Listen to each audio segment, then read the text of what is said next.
नए भाई की रग रग से वाकिफ़ हूँ, हो ना हो आज भाई वही करेंगे जो मैंने सोचा है। चलिए, वो दोनों वापस पल्लवी के कमरे के सामने जाकर खड़े हो गए। दरवाज़ा खुला ही था, वहीं विक्रम का सफ़ेद शर्ट में धीरे धीरे पल्लवी के करीब आना उसे ख्वाब लग रहा था। कोई हसीन सा ख्वाब। अचानक पल्लवी अपने ख्वाब से बाहर निकली।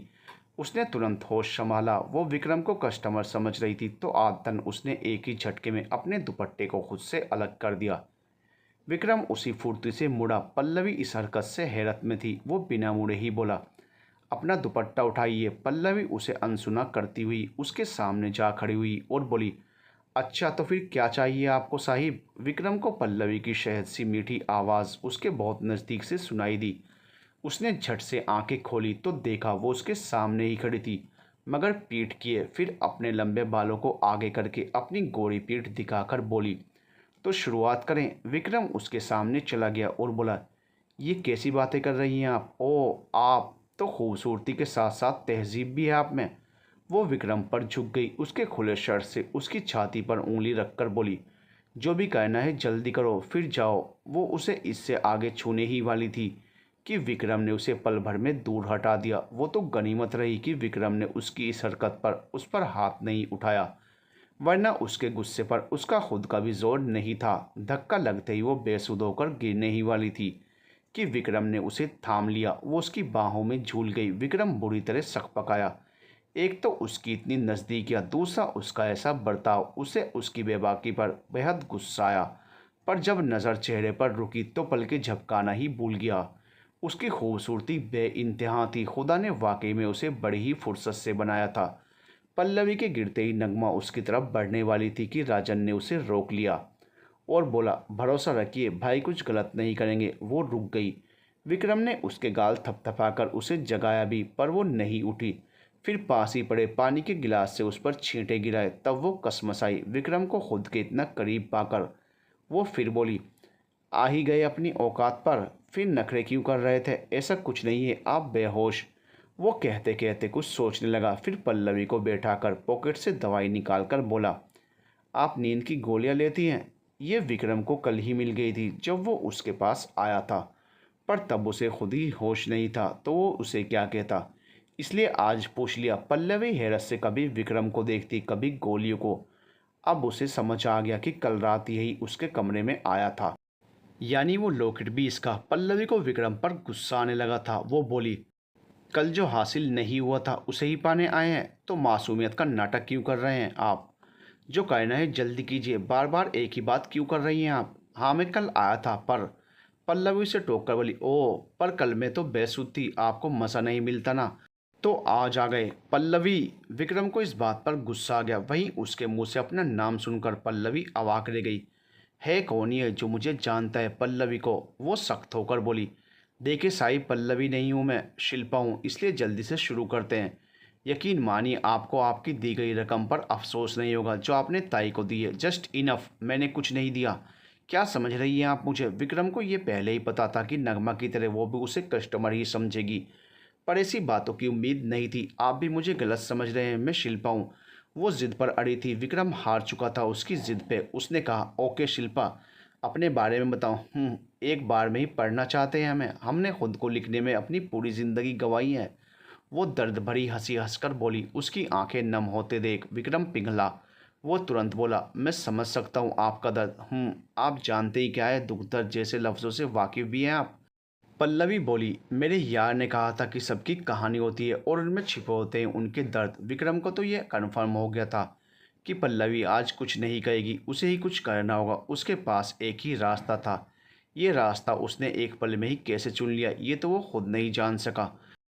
उसे नहीं पता उसके साथ ये क्या और क्यों हो रहा था। बस उसे पल्लवी पर भरोसा करना अच्छा लग रहा था। उसकी सूरत देखकर दिल जैसे जिद पर अड़ गया था कि आज उसे सब बता दे, उसके सामने अपना दिल खोल कर रख दे। जो भी बोझ दिल में दफन किए बैठा है सब हल्का कर ले, फिर आगे जो भी होगा देखा जाएगा। वो खिड़की के पास जाकर आदतन जेब में हाथ डालकर खड़ा हो गया। पल्लवी खामोशी से उसकी तरफ देखे जा रही थी।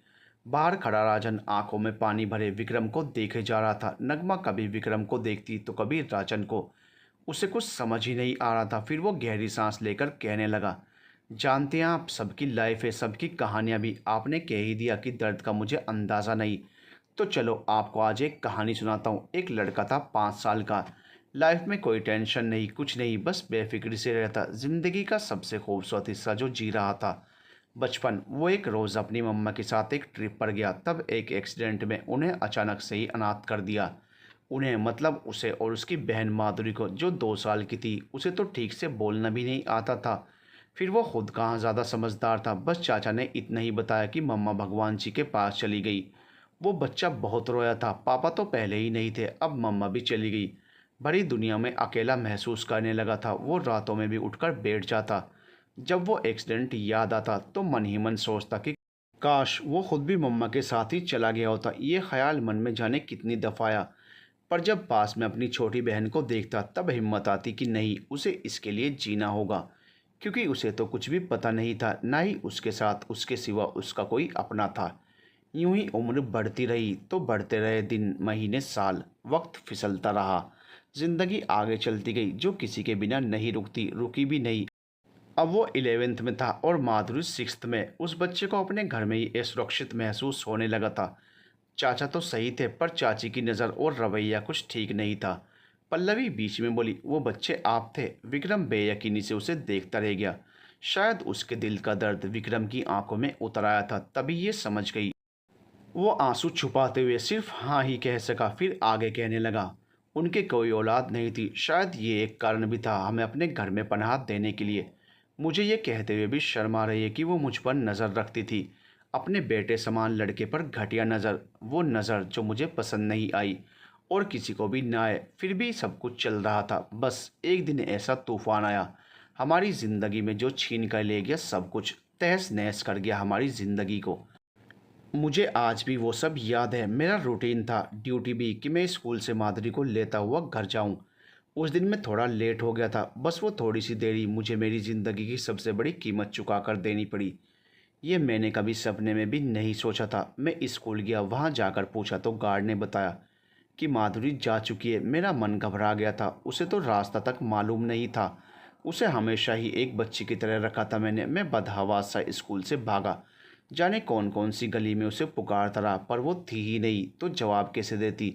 मैं थकार कर बीच सड़क पर ही बैठ गया। तभी कहीं से अचानक माधुरी की घुटी घुटी आवाज़ सुनाई दी।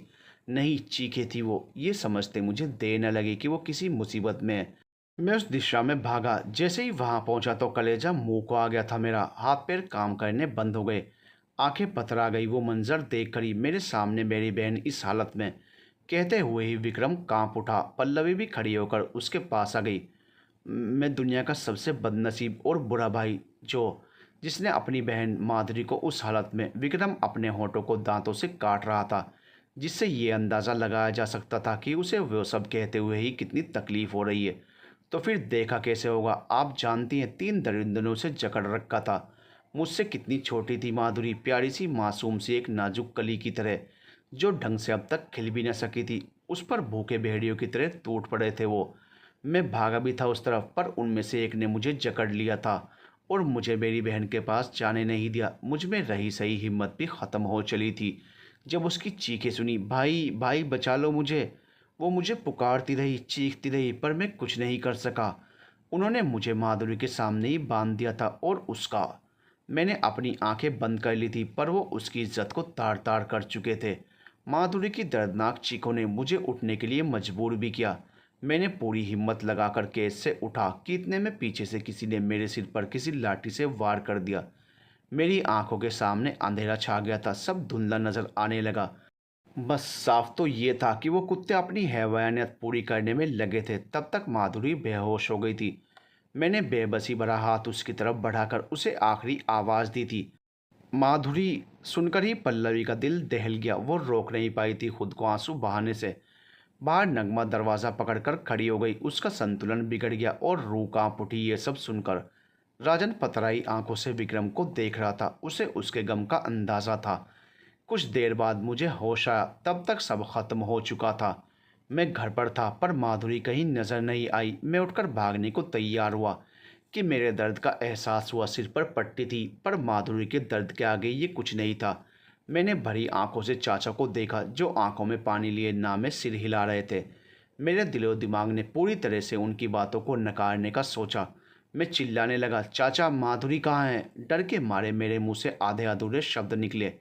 चाचा ने मेरे कंधों पर हाथ रखकर मुझे संतावना देने चाहिए, पर मैंने हाथ झटक दिया। सब जानता था पर मानना नहीं चाहता था, ना ही सुनना चाहता था। क्या हुआ उसे? दिख क्यों नहीं रही वो?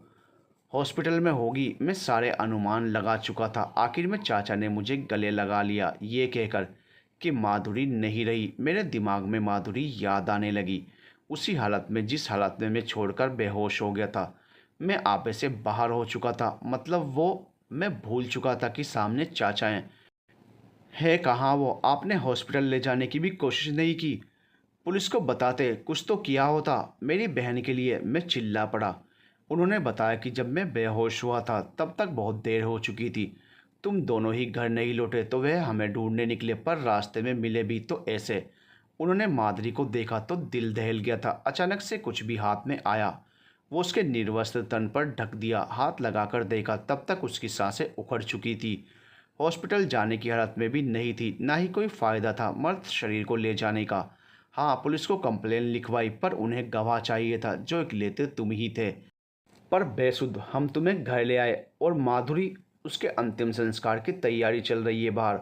वो रुंधे गले से सारी बात कह चुके थे। मैं सुनकर ही चीख उठा। नहीं, बाहर गया तब माधुरी का पार्थिव शरीर सामने था, पर मुझे लगा जैसे अब भी वो मुझे मदद के लिए पुकार रही है। मैं उससे लिपट कर खूब रोया। तभी मेरे कंधों पर एक हाथ महसूस हुआ। मुझे लगा मम्मा वापस आ गई हैं, पर वो मौसी थी, होती तो माँ जैसी ही है। उन्होंने मुझे संभाला और मेरे हाथों से मुखाग्नि दिलाई। वो दिन मेरी ज़िंदगी का सबसे काला दिन था। अगर उसी दिन में मर जाता तो अफसोस न रहता, पर कहते हैं ना, मौत भी आसानी से नहीं मिलती। मैं मेरे जीने का इकलौता सहारा मेरी बहन को खोने के बाद सुध-बुध खोए पड़ा रहता था। स्कूल जाना छोड़ दिया। सब कुछ खत्म सा हो गया। बिखर गई थी मेरी ज़िंदगी, और मैं खुद भी। रातों में पहले मम्मा आती थी, पर अब माधुरी आने लगी। रोती मेरे सामने, भीख मांगती खुद को बचाने की, पर मैं बेबस लाचार। विक्रम की आंखें आज बरस रही थी, जैसे वो आज पहली बार ही रोया हो। उसका चेहरा आंसुओं से भीग गया था, होंठ कांप रहे थे। पल्लवी खुद उसकी भावनाओं के वेग में आंसू बहाने लगी थी। फिर खुद को संयत कर वो वापस कहने लगा, इतना ही नहीं था, आगे तो इससे भी बदतर हालत हुई। जब एक रात को मेरे साथ सदमे के कारण मैं नींद की गोलियां लेकर सोता था, मुझे लगा कि कोई मेरी पीठ सहला रहा था। उस स्पर्श में ना तो अपनापन था, ना ही प्यार। फिर मातृत्व तो बिल्कुल भी नहीं। जैसे आप लड़कियों के पास सेंसेस होते हैं, गुड टच बैड टच के, वैसे हम लड़कों के पास भी होते हैं, पर मानता कोई नहीं कि लड़कों के साथ भी कुछ गलत हो सकता है। पता नहीं क्यों, पर आज भी लोग लड़कों के साथ हो रहे उत्पीड़न को समझने की समझ नहीं रखते। खैर, बढ़ती उम्र थी या हार्मोनल चेंजेस, मुझे समझ आ गया कि कुछ तो गलत है। मैं उठा, कमरे में गुप अंधेरा था, और मैं जाड़े के महीने में पसीने से तरबदर जल्दी से पास ही पड़ा एक गिलास पानी को एक सांस में खाली कर गया। जाकर अपनी अलमारी खंगालने लगा। मम्मा का आंचल लेकर मैं बाहर बैठ के माधुरी की तस्वीर के सामने सिमट कर सो गया। मैं गुमसुम रहने लगा था। चाची जी मेरी तरफ अजीब अजीब नज़रों से देखती थी। मुझे बिल्कुल अच्छा नहीं लगता। 13वीं के दिन में जब सिर्फ धोती पहनकर ही पिंडदान की क्रिया करके घर लौटा, तब खुलासा हुआ उसी छुअन का जो उस रात थी जब अपनी पीठ पर उनके हाथ देखे। वो कोई और नहीं, चाची जी ही थी। चाची जी को यह सब कहने की हिम्मत नहीं थी। मुझे औरतों से नफरत होने लगी थी। कोई भी मुझे देखे मुझे गवारा नहीं था। पर मेरे बदलाव पर एक शख्स की पारखी नज़र पड़ी। वो थी मौसी। वो 13वीं के बाद अपने घर लौटने वाली थी।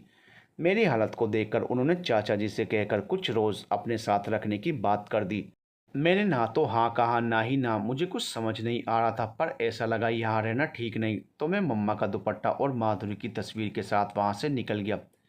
जैसे एक वही जायदाद थी मेरे हिस्से की। वहाँ मुझे एक भाई कम, दोस्त ज़्यादा मिला, मेरी मौसी का बेटा। मैं खुश नहीं था, पर ठीक था, ये सोचकर कि कम से कम यहाँ सुरक्षित तो हूँ। आप अंदाज़ा भी नहीं लगा सकती, मुझे रातों में वही सब महसूस होने लगा था, क्योंकि वो सब चीज़ें मेरे दिलो दिमाग पर घर कर गई थी। वही छुअन, वही हरकतें। नतीजन मैं मौसी से भी दूर दूर रहने लगा था। मेरा मन किसी पर भी भरोसा करने को राज़ी नहीं था। इन्हीं सब से भागते जूझते मैंने अपनी ज़िंदगी का एक साल खो दिया था। मैं स्कूल नहीं गया और उसी क्लास में रह गया। हंसना बोलना और रोना सब कुछ भूल चुका था। बस अपने में ही सिमटा रहता, किसी कोने में मम्मा के दुपट्टे में लिपटा रहता। एक रोज़ यूं ही मुझे बुखार आ गया। मुझे याद भी नहीं कब मौसी मेरे पास आकर बैठ गई और मेरा ख्याल रखने लगी थी। उस रात मुझे मम्मा का टच याद आया, कैसी प्यार का एहसास हुआ जब मम्मा मुझे अपनी गोद में लिटाकर मुझे सुलाती थी। मैंने मम्मा कहकर आंखें खोली तो मौसी थी। मैं उन्हें देखकर बिना सोचे समझे उनसे लिपट गया। माधुरी की 13वीं के पूरे एक हफ्ते बाद में रोया था और इस कदर रोया कि पूरी रात रोने में ही निकाल दी। वो कहते हैं ना, दर्द में दर्द को याद करें तो ज़्यादा रोना आता है। मैं पापा मम्मा को खोने से लेकर अपनी बहन माधुरी की मौत और मेरे साथ हुई गलत हरकतों को एक साथ याद करते हुए रोता गया और मौसी को हिचकियों में ही सब कुछ बताता गया। मौसी मेरे बालों में हाथ फेर कर मुझे चुप कराती रही। अगले दिन उन्होंने चाचा जी से कहकर मुझे अपने पास ही रख लिया था, पर वो ऐसे ही नहीं, पूरे हक से रखना चाहती थी। वो मेरी कस्टडी लेकर ही मानी और अपना बेटा बनाकर अपने साथ घर ले आई। राजन, जो मुझसे साल भर छोटा था, अब मेरे साथ ही आ गया। मौसी अब फैसला कर चुकी थी। मुझसे मेरा जो छिन चुका था वो वापस नहीं कर सकती थी, पर मेरी पढ़ाई, मेरा करियर अब भी बाकी था, जो एक इंसान के लिए सबसे ज़्यादा मायने रखता है। उन्होंने फैसला किया मेरा वापस स्कूल में एडमिशन करवाने का, ताकि हम साथ साथ रहकर पढ़ सकें। राजन ने भी मुझे बहुत संभाला। मुझे आज यहाँ तक पहुँचाने में सिर्फ एक ही शख्स है और वो है मेरी माँ जैसी मौसी माँ। लंबी सांस लेकर वो गहरी खामोशी में चला गया। विक्रम आज सालों के दर्द को बाहर निकालकर खुद को काफ़ी हल्का महसूस करने लगा था, पर सूख चुके जख्म वापस कुरेदे गए थे तो जाहिर दर्द का होना। उसके दिल में भी दर्द उठा। असहनीय पीड़ा के साथ वो अपनी कहानी बताते हुए एक बार फिर अपनी बहन माधुरी और मम्मा पापा को खो चुका था। अपने साथ हुए उत्पीड़न को महसूस कर चुका था और साथ ही महसूस कर चुका था अपनी बहन की इज्जत लूटना और अपनी बेबसी भी। वो सारी बातें, वो बीती जिंदगी, वो सब कुछ वापस जी चुका था। वो अपना चेहरा हाथों में छुपाकर बे आवाज़ बेतहाशा रोने लगा था। पल्लवी उसके पास ही खड़ी थी। भावनाओं में बहकर विक्रम उसके गले जा लगा। अचानक हुई इस हरकत से वो लड़खड़ा गई, फिर मजबूती से विक्रम को थाम लिया और उसके दर्द में, उसके आंसुओं में उसका साथ देने लगी। जब दर्द हद से ज़्यादा बढ़ जाए तो चीखें सन्नाटों में तब्दील हो जाती है और वही सन्नाटा पसरा हुआ था आज पल्लवी के कमरे में। विक्रम बरसों से अपने अंदर दफन किए अतीत को और उस दर्द से उठती चीखों को बाहर ले आया था। अब एक गहरी खामोशी उसके भीतर भी छा गई थी। उसका रोना अब शांत हो चुका था। तभी एहसास हुआ कि वो पल्लवी से लिपटा हुआ है, जाने कितनी ही देर से। विक्रम कुर्सी पर बैठा था और पल्लवी खड़ी थी, जिस वजह से वो उसकी इसी तरह गले लगा था और दोनों हाथों से उसकी कमर को पकड़ रखा था। लड़कियों से दूर रहने वाला विक्रम आज किसी के इतने करीब था जिसे राजन दूर से ही देखकर अपने शक पर विश्वास रूपी मोहर लगा चुका था। वरना उसकी चाची की हरकतों ने उसका औरतों के प्रति रवैया बिल्कुल ख़राब बनाया हुआ था। पर आज विक्रम को पल्लवी की छुअन एक अलग ही अलौकिक एहसास करा रही थी, ठीक वैसे ही जैसे उस रात को उसकी मौसी से महसूस हुई थी। वात्सल्य था, और जो उसने आज महसूस किया, उस एहसास की अनुभूति तो उसने आज तक कभी किसी से महसूस नहीं की थी। जो पल्लवी से मिली वह सोच में गुम हुआ, उसके साथ इसी तरह बैठे हुए ही रात बिताना चाहता था। पर अचानक से उसकी पकड़ ढीली हो गई और वह आंखें और नाक पहुंचता हुआ वापस खिड़की के पास चला गया। पल्लवी का दुपट्टा उसमें उलझा पड़ा था और वो उससे अपना मुंह सही करने लगा। ये हरकतें देखकर पल्लवी का दिल धड़कना ही भूल चुका था। यूं तो उसके सामने युवक खड़ा था, पर अभी वो उसे एक बच्चा सा लग रहा था। उसने दुपट्टा मांगना सही भी नहीं समझा। बाहर नगमा भी रोते रोते शांत हो चुकी थी। राजन को इंतजार था कि अब आगे क्या होगा। विक्रम बोला, आप पर भरोसा करके अपना दिल और अतीत खोल बैठा था आपके सामने। अब आप पर है कि आपको ये भरोसा मुझ पर कब होगा। मैं इंतज़ार करूँगा, बस इतना ही। वह कहकर फौरन कमरे से निकलने लगा। पल्लवी पत्थर सी खड़ी, उसे रोक भी न सकी। तभी दरवाजे तक विक्रम खुद रुका और 2-3 कदम पीछे आकर बोला, आपको गलत तरह से छूने का इरादा नहीं था मेरा। अगर आपको गलत लगा तो आई एम सॉरी। वह हाथ जोड़कर बोला। तब उसे ध्यान आया कि उसके हाथों में पल्लवी का आंचल था। उसे बहुत झेप हुई ये सोचकर कि वो उसके सामने बिना आंचल के थी। फिर कुछ कदम आगे बढ़कर पल्लवी के कंधों पर सलीके से दुपट्टा डालकर बोला, किसी की इज्जत की हिफाजत करना उसूल है मेरा। जो भी हुआ वो गलती से हो गया। फिर एक गहरी नज़र उसकी आंखों में छोड़ता हुआ चला गया। पल्लवी बुद्ध बनी उसे देखती ही रह गई। राजन, जो बाहर ही खड़ा था, वो भागता हुआ उसके साथ हो लिया। ये सब इतना जल्दी हुआ कि नगमा को कुछ समझ ही नहीं आया। वो उन दोनों को जाने से रोकना चाहती थी, पर क्यों, ये तो वो भी नहीं जानती थी। फिर कुछ सोचकर अंदर चली गई और पल्लवी के गले जा लगी। पल्लवी तो जो कुछ भी हुआ उसे समझने की उलझन में ही थी। विक्रम का फ्लैट। दोनों घर आ गए थे। विक्रम सीधा वॉशरूम की तरफ बढ़ा। उससे पहले राजन ने उसका हाथ पकड़ लिया और बिना बोले ही उसके गले लग गया। विक्रम उसकी इस हरकत पर मुस्कुरा दिया, फिर बोला, थैंक यू राजन। राजन उसे सवालिया नज़रों से देख रहा था तो वह बोला, मुझे मेरे अतीत से बाहर लाने में मेरी मदद करने के लिए। दर्द जो सीने में दबा हुआ था उसे आंसुओं के रास्ते बाहर लाने के लिए। नहीं, मैंने कुछ नहीं किया, सब कुछ पल्लवी ने किया। But I am surprised how. Rajan बोला, पल्लवी का नाम सुनकर ही विक्रम के दिल की धड़कन रुकने सी लगी। राजन सब जानता था, फिर भी आंखों में सवाल लिए था जो विक्रम को पता था। वह बोला, मुझे खुद भी नहीं पता, मैंने आज लाइफ में पहली बार किसी पर भरोसा कैसे कर लिया, वो भी एक लड़की पर। उसकी सूरत देखकर मुझे लगा कि आज नहीं तो कभी नहीं, इसे आज सब कुछ कहना ही होगा। राजन में थक गया यार, सब कुछ याद करते करते, उन सब के पीछे भागते भागते। इन सब में मैं पीछे छूट गया था।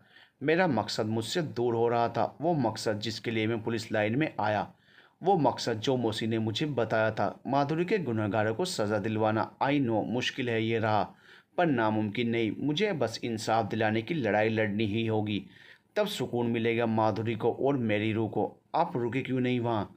राजन ने पूछा। क्या करता रुक कर, वो बताने को राजी ही नहीं थी और ज़बरदस्ती करनी मुझे आती नहीं। फिर आपने ये क्यों कहा कि आप इंतज़ार करेंगे, इसके सिवा कर भी क्या सकते हैं, कहकर वह अंदर चला गया। बहुत रात हो चुकी थी, दोनों ने ही खाना नहीं खाया। राजन तो लेटते ही सो गया था, पर विक्रम की आंखों से नींद आज कोसों दूर थी।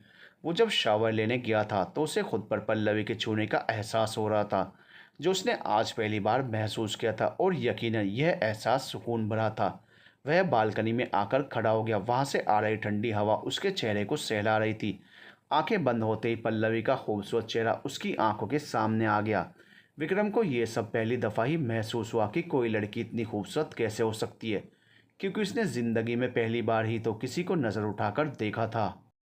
फिर जब अचानक उसका दुपट्टा हटाना और वैसी बातें याद आई तो उसे रहा नहीं गया और एक सिगरेट जला ली। एक गहरे कश के साथ उसने शिद्दत से पल्लवी कहा था। वहीं दूसरी तरफ नगमा पल्लवी के हाव भाव देखने को उत्सुक थी। यह पहली बार नहीं था कि कोई लड़का उनके कमरे में आया था, पर विक्रम में बात ही कुछ और थी। उसकी खुशबू कमरे में फैली हुई थी। उसने जब पल्लवी को देखा तो उसका सूट भीगा हुआ था विक्रम के आंसुओं से, जहाँ वो उसके गले लगा था। नगमा बोली, इतना नेक शख्स मैंने अपनी ज़िंदगी में नहीं देखा पल्लवी, जिसने अपनी ज़िंदगी की दास्तान की किताब तुम्हारे सामने खोल कर रख दी, बिना इस परवाह किए कि तुम क्या समझोगी। बच्चा देख, मैं ये नहीं कह रही कि तेरा या मेरा दुख कम है, नहीं, सबके दर्द ज़्यादा ही होते हैं। पर एक बात ये भी है, जब किसी दूसरे का दुख सुनते हैं तब महसूस करते हैं कि हाँ, इसका गम ज़्यादा है। पर फ़र्क ये है कि कौन हमें पहले हमदर्द समझता है। उस शख्स ने भी क्या क्या सहा है, अभी से नहीं, बचपन से अभी तक। पल्लवी भी इसी उधेड़बुन में थी। वह बोली, आप ही कोई पहली मुलाकात में ही इस कदर कैसे यकीन कर सकता है मुझ पर? पल्लवी, कोई इंसान तब तक सामने वाले को कुछ नहीं बताता जब तक उसे यह महसूस न हो कि वो उसका दर्द समझने के काबिल है भी या नहीं। तो तुझ में उसे अपना हमदर्द नज़र आया होगा, पर कैसे? ये खुदा का इशारा है बच्चा, इस बारे में सोचना एक दफ़ा। रात बहुत हो गई है, तू अभी आराम कर। नगमा कहकर अपने कमरे में चली गई। पल्लवी को पता ही नहीं चला कब नगमा गई। वो खिड़की के पास बोली, अभी ये इतना सब अचानक? कौन है वो शख्स, इतना अदब, इतनी तहजीब? पल्लवी को विक्रम का पलके झुकाए खड़े रहना, उसका दुपट्टा लौटाना याद आ रहा था।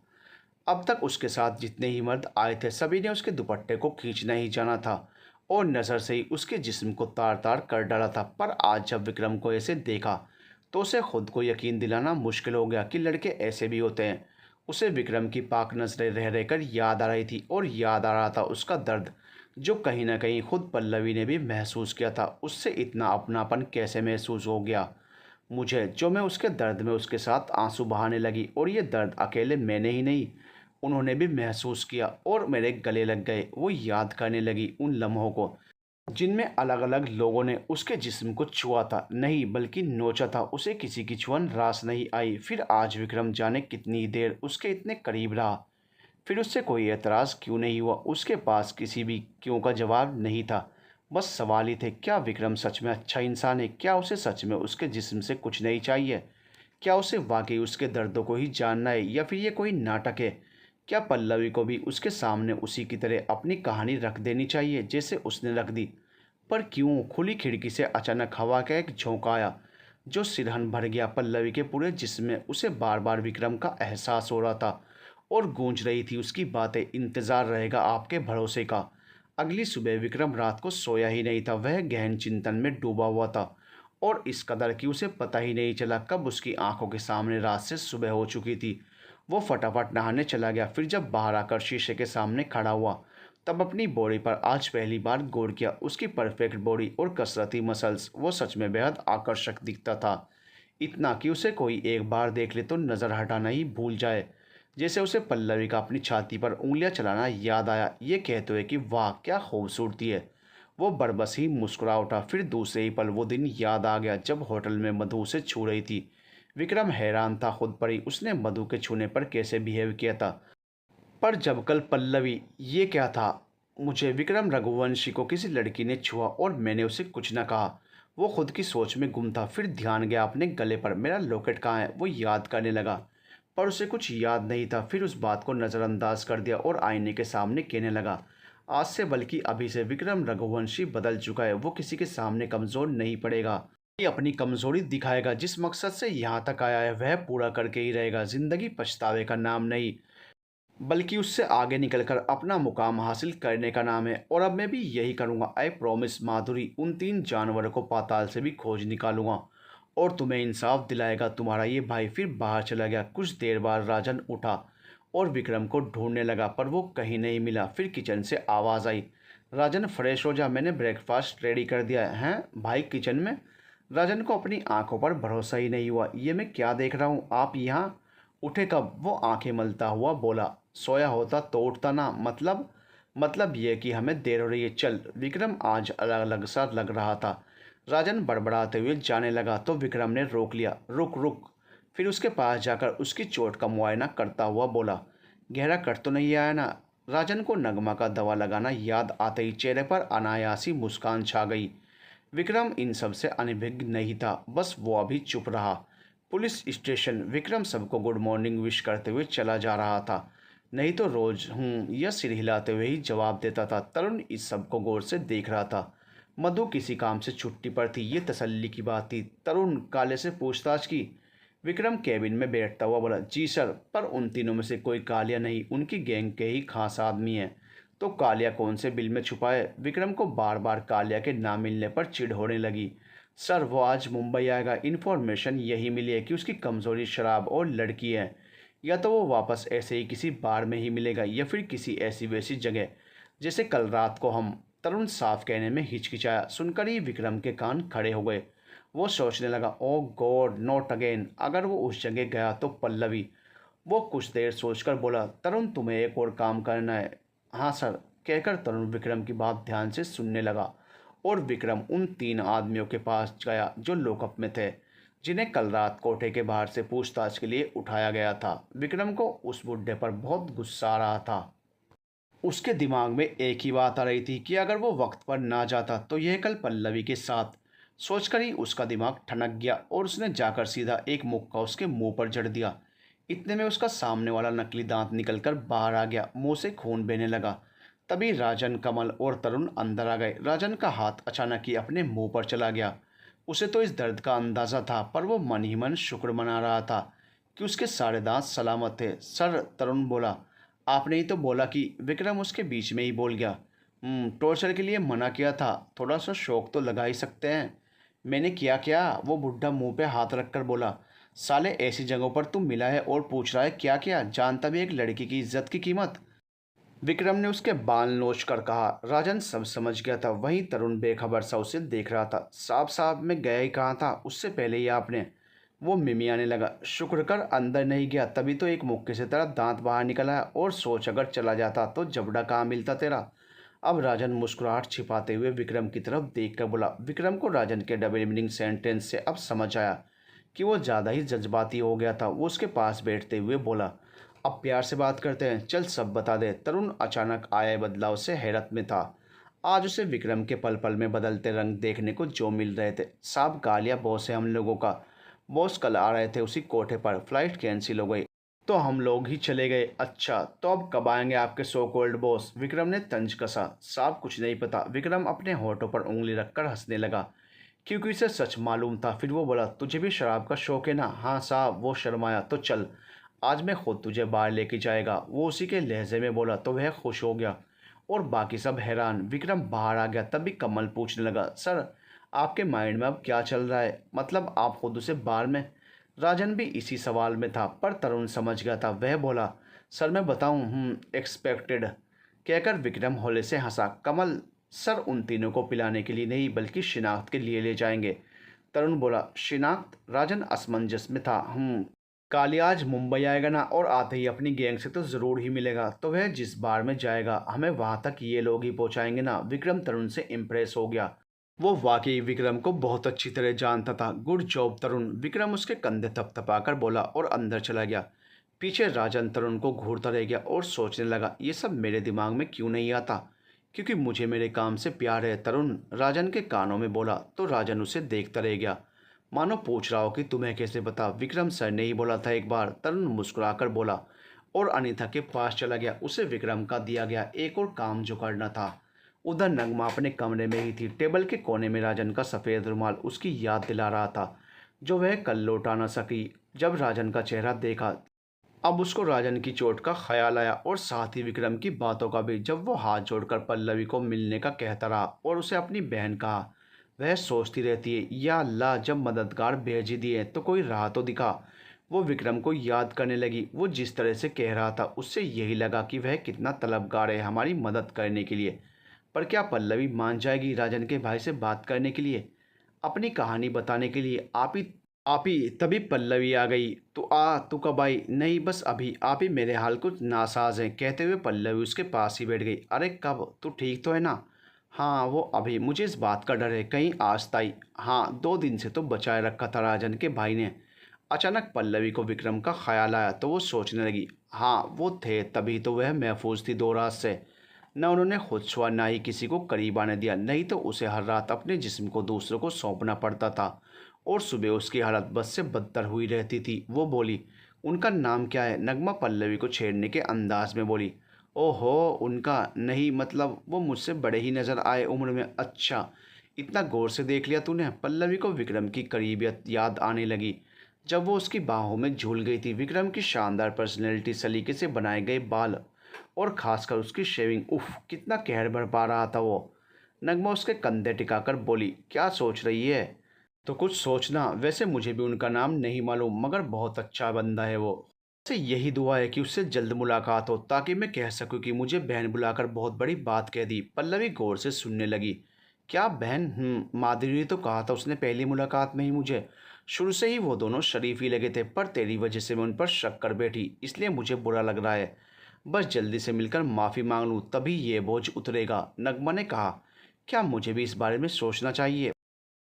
पल्लवी मन में बोली। पल्लवी और नगमा को ताई बुला रही थी, पर दोनों आवाज़ को अनसुना करके बैठी रही। तो अबरार तमतमाता हुआ आया और बिना कुछ कहे पल्लवी को खींचकर नीचे ले गया।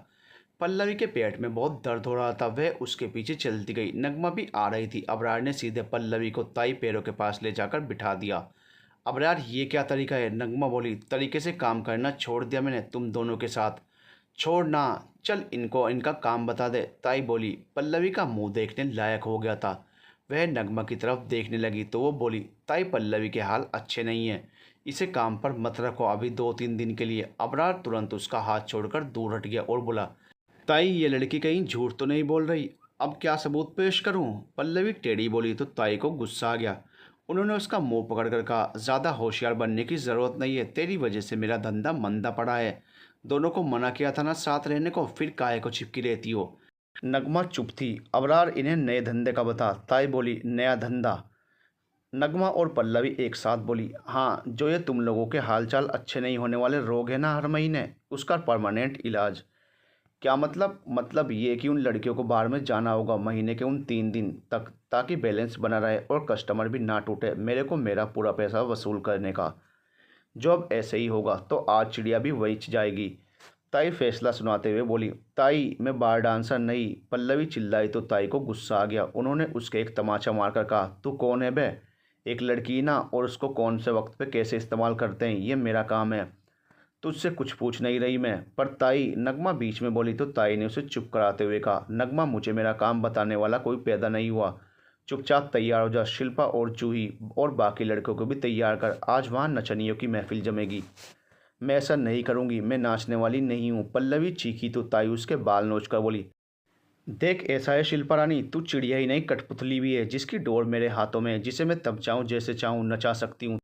तेरे को खरीद चुकी मैं तेरे बाप से, अब तेरे पे मेरा हक है। मैं जो चाहेगी तू वैसा ही करेगी, नहीं तो तेरे लिए इससे बड़ा नरक भी तैयार कर रखा है मैंने। मेरे पास बड़ा ऑर्डर आया है आज का, सारे मॉडर्न कस्टमर से भरा रहेगा डांस बार। नाच कर ना सही, इधर उधर मज़े करवा कर पैसे ऐंठ लेना। नगमा सब जानती है। क्यों री? ताई नगमा की तरफ देख कर बोली, क्यों मैं क्यों जाऊँ, मेरे हाल अच्छे हैं, मैं यहीं पे। उसकी बात ख़त्म होने से पहले ही अबरार बोला, तेरे को पूछा किसी ने? नहीं ना। ऐसे तो चिपकी रहती है पल्लवी से, आज जब साथ भेज रहे हैं तो ड्रामा काहे को। चल अंदर जा फटाफट, ज़्यादा टाइम नहीं है। पल्लवी रोते हुए ऊपर चली गई तो नगमा को भी हाँ कहना ही पड़ा। विक्रम का फ्लैट आज कालिया खुद आने वाला था। खबर बिल्कुल पक्की थी, जिस वजह से विक्रम श्योर था और बेफिक्र भी। पर उसके दिमाग में रह रहकर पल्लवी का ख्याल आ रहा था, क्योंकि उसने कुछ कहा नहीं था। जाने वो किस भरोसे पर था कि कभी ना कभी तो वो उस पर भरोसा कर ही लेगी। विक्रम चाय बना रहा था जो उबलकर नीचे आ गिरी। तभी राजन आ गया और बोला, यार ध्यान कहाँ है आपका? ओ आई एम सॉरी, वो पल्लवी के बारे में सोच रहे हो? राजन ने सीधे ही कह दिया। तो विक्रम के हाथ से कब फिसल गया। कुछ भी नहीं, कुछ भी नहीं भाई, सच कह रहा हूँ। साफ नजर आता है, क्या बकवास कर रहा है। हाँ, सुबह जिस तरह आपने उस बुढ़े को मारा, मैं शर्त लगाकर कह सकता हूँ आपको पल्लवी का ही ख्याल था उस वक्त भी।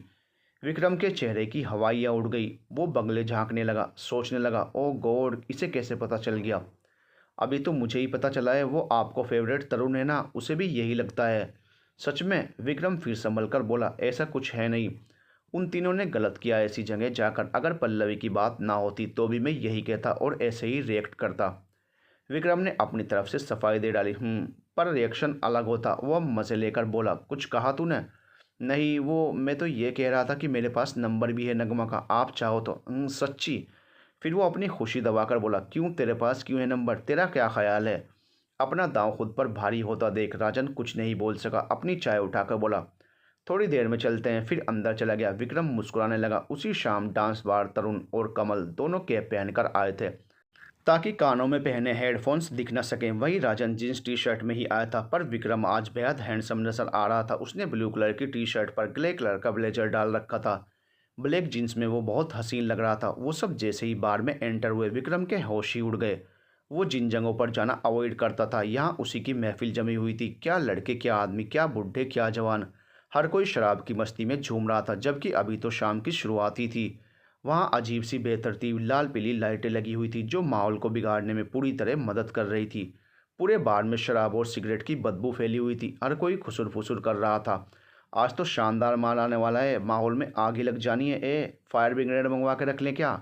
सब अजीब अजीब सी बातें कर रहे थे। विक्रम को गुस्सा आ रहा था, पर वो अभी कुछ नहीं कर सकता था, क्योंकि वह दूसरे काम और दूसरे मकसद से यहाँ आया था। तभी विक्रम के सामने अचानक से मधु आकर खड़ी हो गई, जिसने रेड कलर की वन पीस ड्रेस पहन रखी थी। आगे से कुछ ज़्यादा ही आगे थी, जिसे देखकर विक्रम की नज़र खुद ब खुद झुक गई। वहीं राजन, कमल और तरुण भी उसे यूं देखकर एम्ब्रेस हो गए। विक्रम उसकी बाह पकड़कर उसे साइड में ले गया। मधु तो इसी अंदाज पर मरमिटी थी। वो जानबूझकर विक्रम से और ज़्यादा चिपक रही थी। What nonsense miss Madhu! Vikram गुस्से में बोला। उफ, tell me, I am looking hot. Madhu उसके और करीब जाने लगी। शट अप, पुलिस वाली हो तुम? क्या पहनकर आई हो ये? और पहली बात, ये आई ही क्यों यहाँ पर? किसने कहा था तुमसे यहाँ आने को? Excuse me mister, for your kind information I will tell you, I am also member of your circle. मैं सुबह आई नहीं थी पुलिस स्टेशन, पर जब दोपहर तक आई तब मुझे भारती ने बताया कि तुम सब लोग यहाँ किसी गुंडे को पकड़ने आए हो। तो सो वाट, मेरा भी हक बनता है कि मैं भी आपका साथ दूँ इसमें। पर तुमने बताया तक नहीं, जैसे मैं हूँ ही नहीं। हाँ, नहीं हो इतनी इम्पोर्टेंट, ये तुम्हारा काम है भी नहीं। दूसरी बात, तुमने जानबूझकर लीव क्यों रखी? हमें लगा तुम यहाँ हो ही नहीं। स्टॉप दिस नॉनसेंस, तुम्हारी कंप्लेन करूँगी मैं। ओह, कहाँ पर? मैं तो डर गया। लिसन मिस, इन धमकियों से विक्रम रघुवंशी नहीं डरता। तुम्हारे भले के लिए ही कह रहा हूँ, जाओ यहाँ से। कहकर विक्रम ने उसका हाथ झटक दिया, पर वो गई नहीं।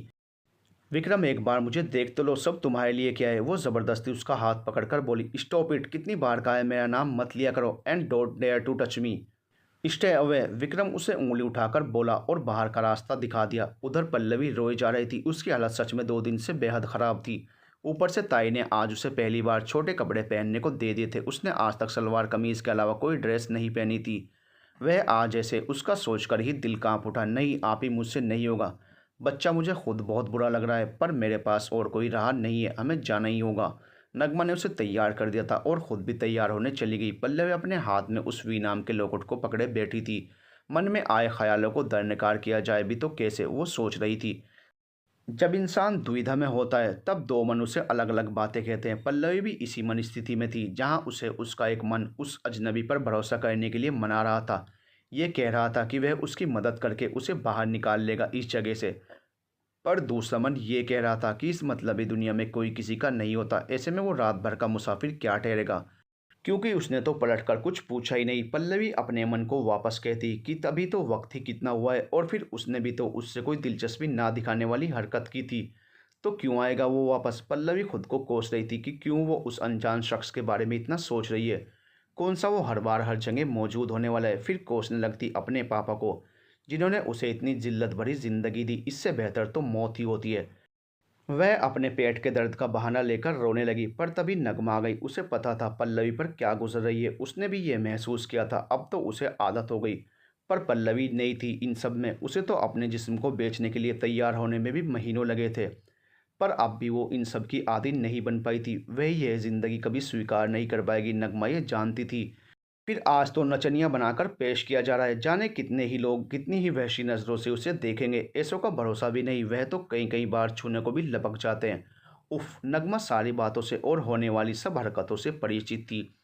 तब भी उसे ऐसा लग रहा था फिर इस मासूम पल्लवी पर क्या असर होगा। वह पल्लवी को चुप करवाते हुए गाड़ी में बैठाने लगी और मन ही मन खुदा से कहने लगी, या अल्लाह, कोई तो मददगार भेज। वो कहते हैं ना कि किस्मत में जिनका मिलना लिखा होता है वो मिल ही जाते हैं। शायद यही वजह रही होगी कि विक्रम और पल्लवी के रास्ते अलग होते हुए भी कहीं ना कहीं मिल ही जाते थे। वो भी उसी बारे में आए थे, या उनकी किस्मत उन्हें वहीं लाई थी जहां विक्रम था।